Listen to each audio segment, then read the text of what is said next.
Les élèves écoutent un document sonore et viennent au tableau inscrire le titre du film dont ils ont reconnu la musique.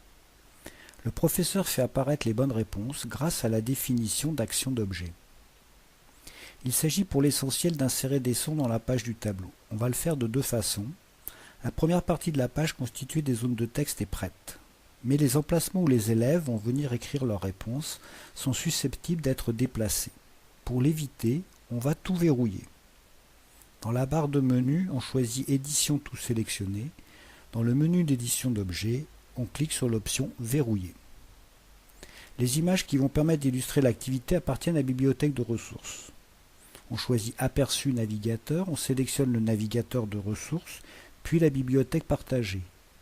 Dans le champ de saisie d'une requête, on tape violon et on clique sur Démarrer une recherche. On fait glisser l'image du violon dans la page. À la place de violon, on tape piano et on lance une nouvelle recherche. On fait glisser l'image du piano dans la page. On ferme le navigateur. On réajuste la page aux dimensions de l'écran.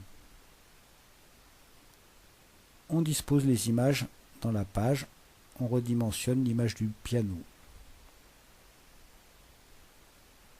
On va insérer la première musique par un lien et la deuxième par l'insertion d'un fichier audio.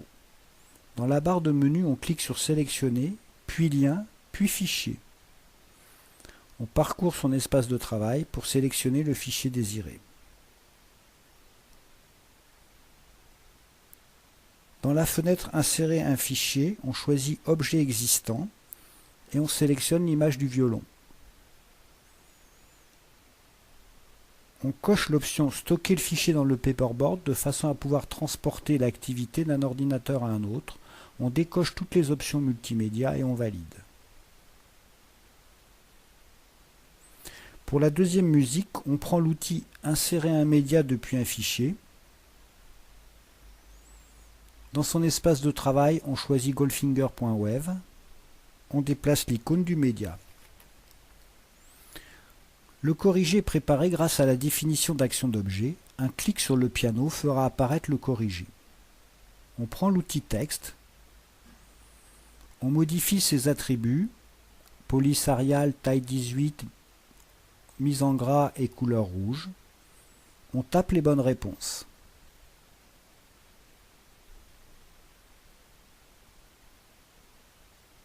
On sélectionne la première réponse. On sélectionne la première réponse. Dans le menu d'édition d'objets, on choisit Masquer. La réponse disparaît. On fait de même pour la deuxième réponse. Les réponses n'étant plus visibles en mode présentation, on passe en mode création. On sélectionne les deux réponses en maintenant la touche CTRL enfoncée. Dans le menu d'édition d'objets, on choisit sur Regrouper. On clique sur l'image du piano. On affiche le navigateur.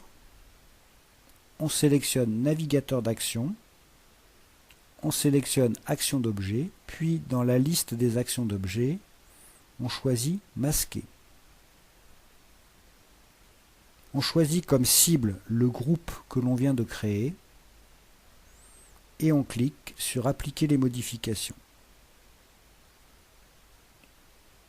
On ferme le navigateur, on passe en mode présentation, on réajuste la page aux dimensions de l'écran. Un clic sur le piano fait apparaître le corrigé, un clic le fait disparaître et ainsi de suite. On sauvegarde le fichier lorsque les éléments du corrigé sont masqués.